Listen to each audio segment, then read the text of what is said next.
Norway, so much more than just a sightseeing trip. Come on, no snoozing, we've got a gym to go to. Whenever I travel, I do like to make a point to visit an iconic gym. So today, I am just outside Harald's gym, which is also known as the Mecca of Scandinavia, and I just had to go and see it for myself.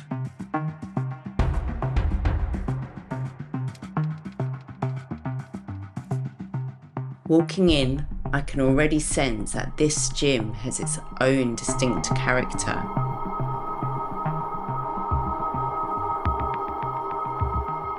I was at Ghost Gym and trained there.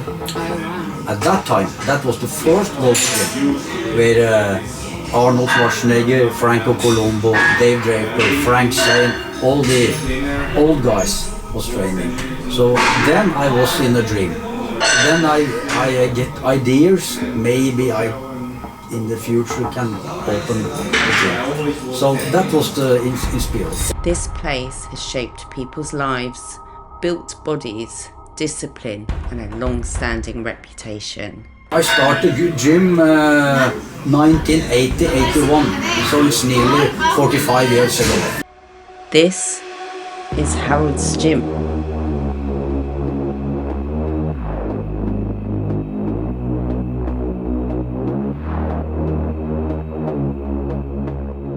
We have had many other very good bodybuilders, Dorian Yates, Robbie Robinson, Gary Stridon, all these guys have been training. Has been here. And the last one is James Hollingsted. Oh, okay. He's training here every time he's in Norway. Oh, wow. Every Fantastic. time. And he's very friendly.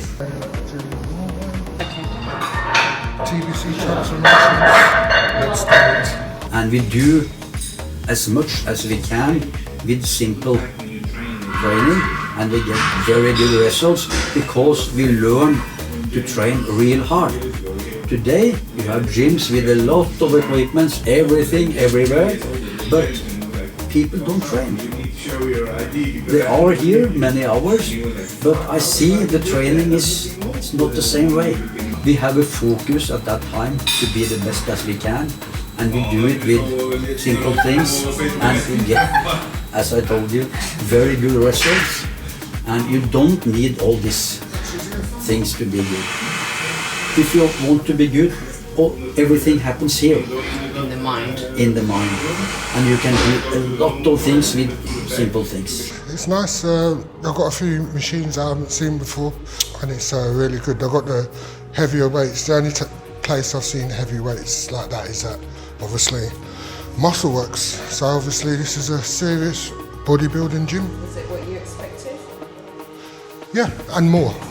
And behind every great gym, there are always many great stories to be told. Why did Harald's gym get known as the Mecca of Scandinavia? If you go many years ago, I was still myself competing in 25 years. And first time I compete, I was just 16 years old. And then I won my first title, Mr. Norway in teenage. And the years goes, and the idea to open a gym opens, and because I was competing myself, it comes also a lot of people to the gym from different categories, because when I opened the gym here, it was absolutely the biggest gym in Norway at that time. It was a centrum for people that wants to train almost everything, from skiing, running, bodybuilders, strongmans and everything. It was the most weight training.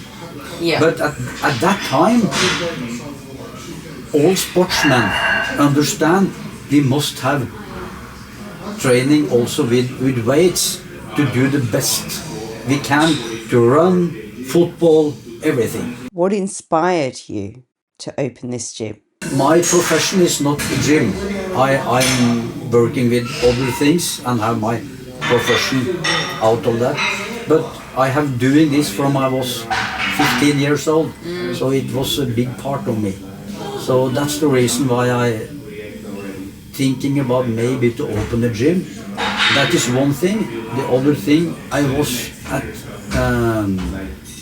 vacation in California when I was 19 years old in 1975. Yeah, 19, 20 years, and then I was at Ghost Gym and trained there. Oh wow. At that time, that was the first Ghost Gym where Arnold Schwarzenegger, Franco Colombo, Dave Draper, Frank Zane, all the old guys was training. So then I was in a dream.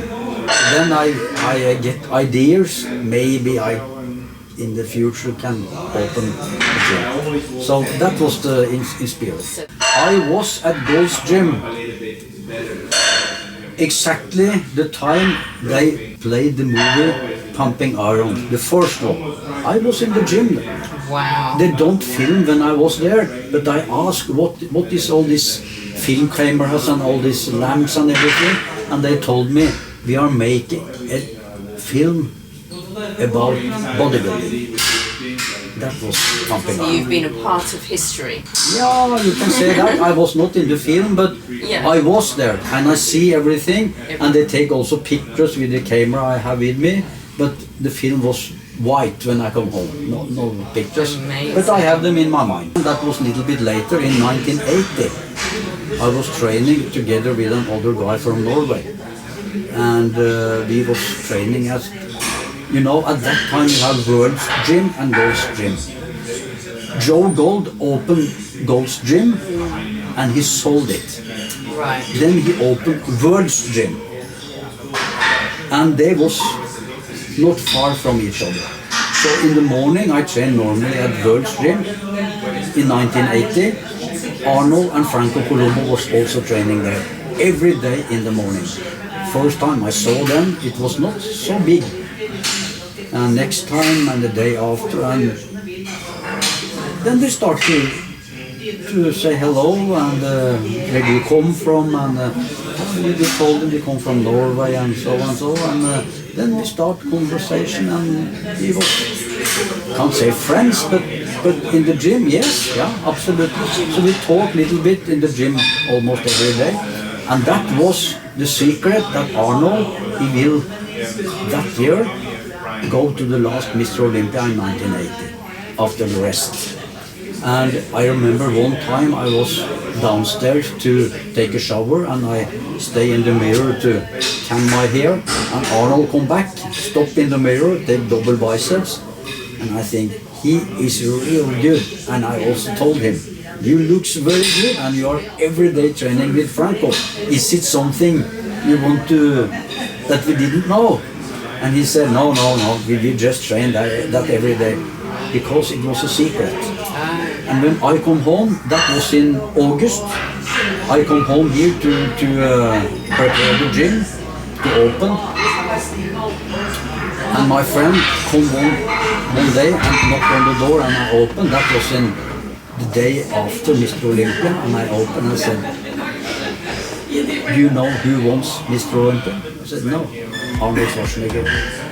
That's what we was talking about, Okay. and that was the whole situation. Oh, wow. So that is very good memories. And Yeah. one time I have to buy something at the gym. Also, they didn't have it because Arnold, he has another place. He has all his things, and he recognized the conversation with I think it was Joe Gold. I have to buy some things from him, and he said, you can go to me with on the ladder and we can pick it up. So we go to him, talking in the car. And, Oh wow, in the car. There's more to this man than meets the eye. So excited for this one. We found out that he's got a serious car collection. Why did you collect Lamborghinis as opposed to Ferraris or other cars?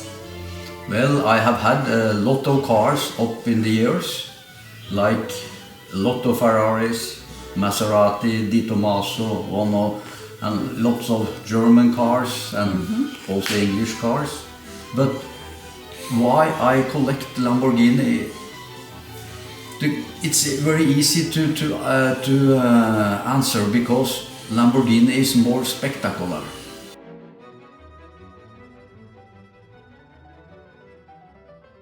This is a Lamborghini Miura from Miura S from 1970. This car was Frank Sinatra. Lamborghini Miura was really the car that puts Lamborghini on the map. Because when this comes, it was the first production car in the world with the engine in the middle, like Formula 1 cars. And it's a V12, like the engine like that stays there. This stays transversely this way in the car. And the car is made in aluminium, more or less the whole car. So the weight is a little bit over 1000 kilo, and it has 370 horsepower. It was very fast. It goes over 300 kilometers per hour from the middle of the 60s and up to 72. That's fast. It's very fast. That's very... If you compare to other cars, it was many years in front. And this car, 13 years ago, they have a 50-year celebration at the factory. So all the nice cars from all over the world was invited there. It was 350 cars. And this car was Best in Show winner. So you can see the trophy here. That one in the bottom is Best in Show. And here you can also see the interior. The long hair carpets and also the white board leathers, and everything is original. Nothing is done with it except for the outside painting. And how did you acquire it from, I mean, are you allowed to tell the story? Because from Frank Sinatra, because these cars are very rare enough as it is. So to obtain a car from Old Blue Ice. That's correct. Well, it's a long story. This car is one of one. The first supercar ever built in the world that had the label Supercar. This is it. So this is ground zero of the supercar era. So all the cars you see further on, this is the first, bar the 350 GT. And you just said you had one of those as well. Yes. There we have it. So this is one of one. But to go for the next generation, that is the green Lamborghini you see here. That is a Countach, the first generation. And that was on the drawing papers in the beginning of the 70s, but in production, the first production car was 1974. And they just made 150 cars of this series. And this car is the sixth produced, also one of the first ones. Oh my God. And the only one in that color. Goes up in the air. We call it sax doors. This is also the original interior, the carpets, everything. The engine. This is more or less the same engine that we have in the Miura. The next generation from 78 and up, 79, has this wider wheels. You can see, you see the difference. This is very wide. It's 13 inches wide.